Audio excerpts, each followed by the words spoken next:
I've been talking about him for a couple weeks. Arnie and I have been talking about him for a couple weeks. How about Hunter Pence? Hunter Pence on the year's hitting 338. He's got 7 homers, 19 runs, 24 RBIs. Hell, he even has a stolen base. Okay? Hunter Pence has found a resurgence in Texas. And here's the good thing. It's not even hot in Texas yet. The ball flies when it's hot. Here's a guy who's healthy, okay? And here's another good sign. In his last 2 weeks, Hunter Pence is hitting 423. He's 11 to 26 with 5 homers, 9 runs, and 15 RBIs. Might Pence peter out? Absolutely. I'm not saying he's going to be all year, but he might be. If he's healthy, we all remember Hunter Pence as an all-star, you know? So it's definitely worth an investment, even if it's just for a month, you know? The good thing is, Pence is only 30% owned in Yahoo, so he's widely available. And can help you out with some good counting stats, especially in power. Number 2, Miguel Sano. Miguel Sano is, I'll just make a quick reminder, he recently moved his rehab stint to AAA. In 30 plate appearances in high A, he hit 320 with 2 homers. Everybody that's seen him in person says that he looks really good. So look for him to be back and hopefully playing to the level we all know he can. He's 27% owned in Yahoo, guys. Go see if Sano's out there. The third guy on this list is a little bit of a risk, but I like risks. That's what I like to do. And I'm going to explain to you why I think this is a good risk to have. Griffin Canning, starting pitcher for the Angels. He's a rookie. You're going to get ups and downs. His ERA currently is bloated. He's at 1-0 with a 4.66 ERA. But the thing I like about Canning, 9.2 innings pitched, 13 Ks, and 1.03 whip. So, what's that tell me? That tells me he's going to strike a lot of people out. That tells me he's got fairly good command because the whip's in check. You can live with a bloated ERA. I'm going to tell you how in a minute, okay? Griffin Canning is still only 36% owned in Yahoo. Go look and see if he's there. The ERA might scare you off, but I'm going to pull you back in, okay? 36% owned. Number 4 is Kyle Gibson.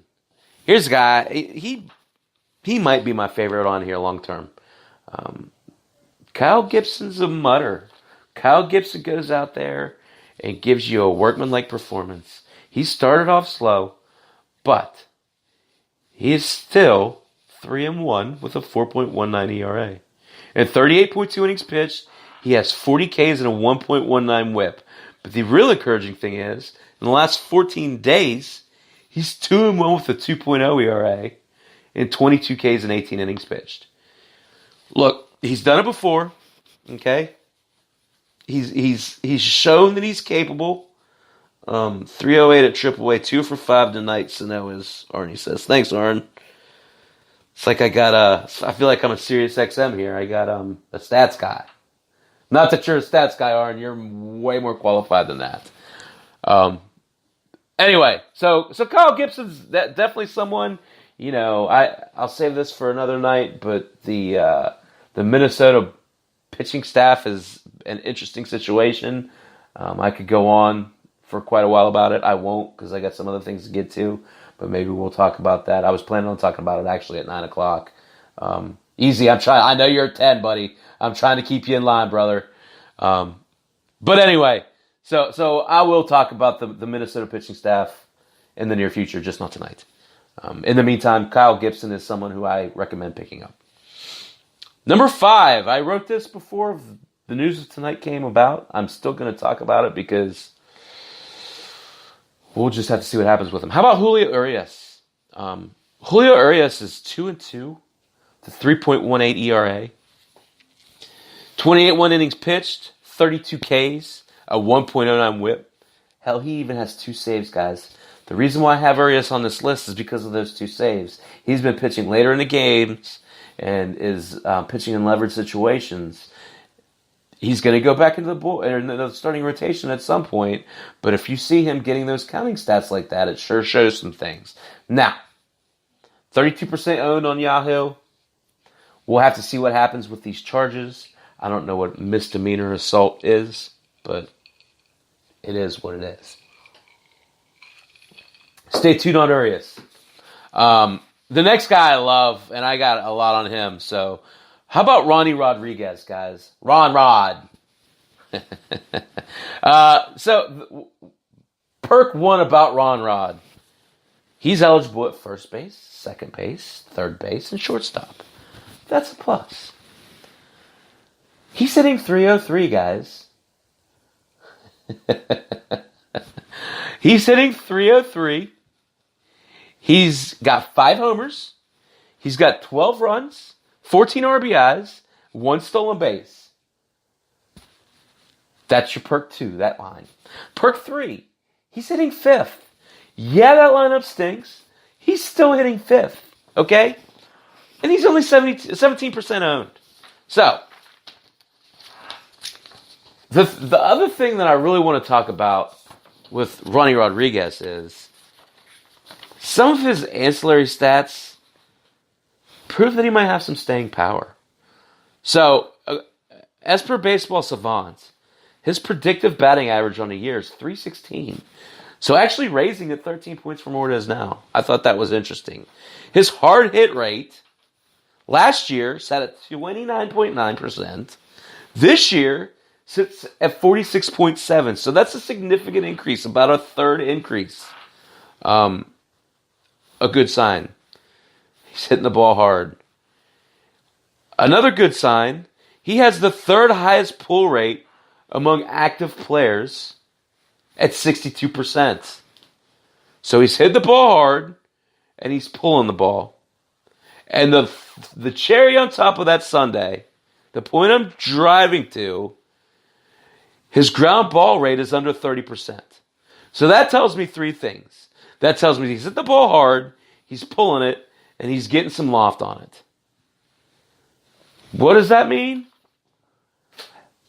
If I knew that, I'd be, Miss Cleo. What I can tell you though is it suggests that these numbers have some legitimacy to it. Okay, so if you need a multi-position infielder, invest in Ronnie Rodriguez.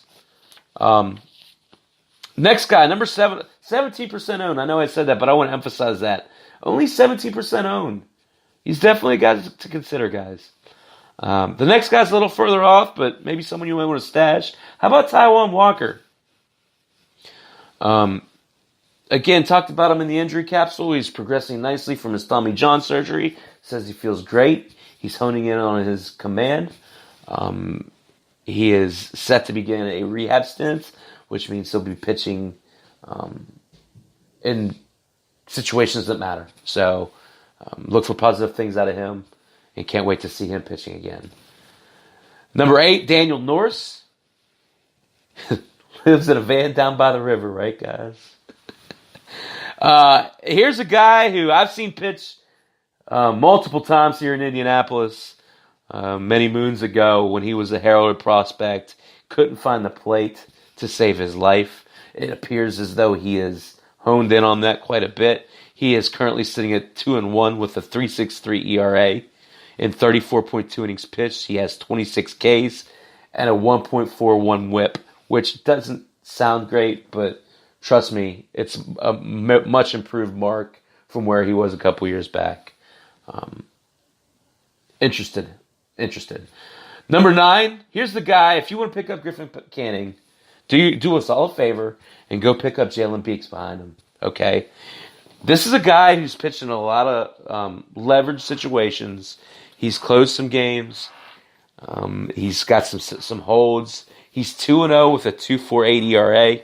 He's got 29 innings pitched and 29 Ks and a 1.17 whip.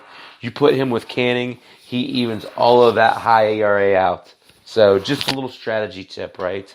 And then lastly, my 10th free agent is Lurie Garcia.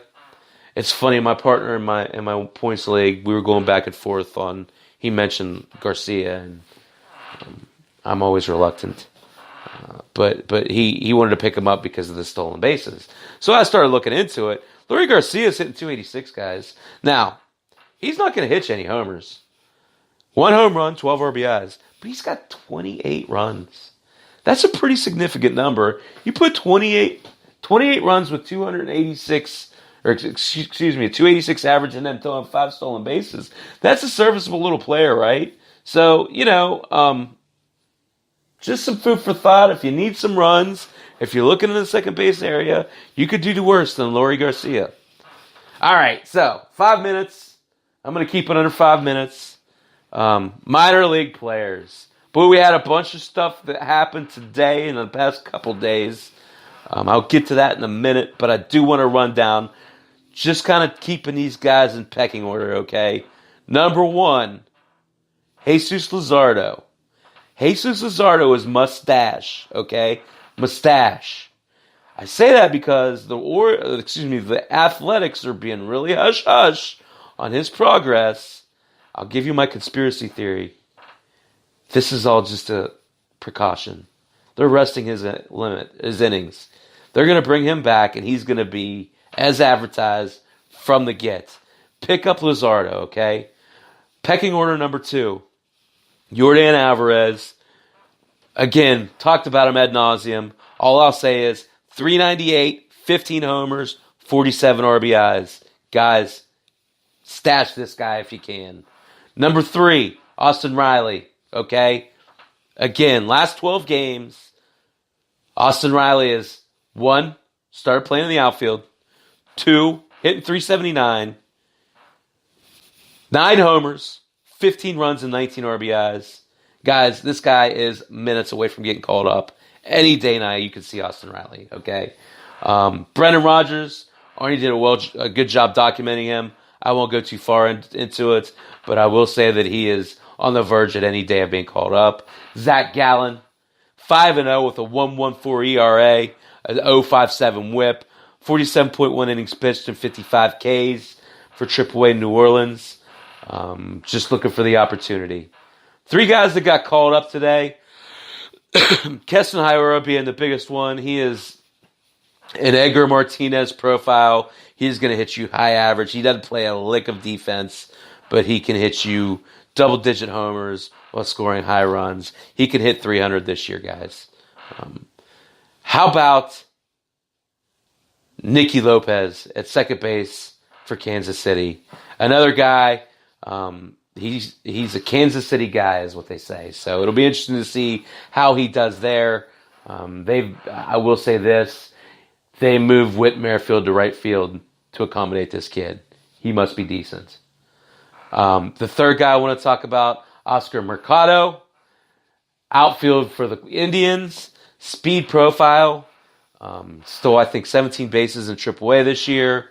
Look for him to possibly steal double digits from this point on for the Indians. Excuse me. One more guy who I haven't heard much mention of, Sean Anderson, right-handed pitcher for the Giants. Thor-like is the way they describe him. They liked him in spring training because of his demeanor and him having a nice developed repertoire. So that's my stash list. As always, time is running short. I'm going to yield to Easy Kill in the round table. Thank you to Arnie for stepping aside and letting me do this again solo. I am Chap. This is Chap's Fantasy Chat. You're listening on Lenny Melnick Fantasy Sports. Tune in again next Tuesday at 7. Arnie and I at 9. Thank you all. Have a good evening. Take care.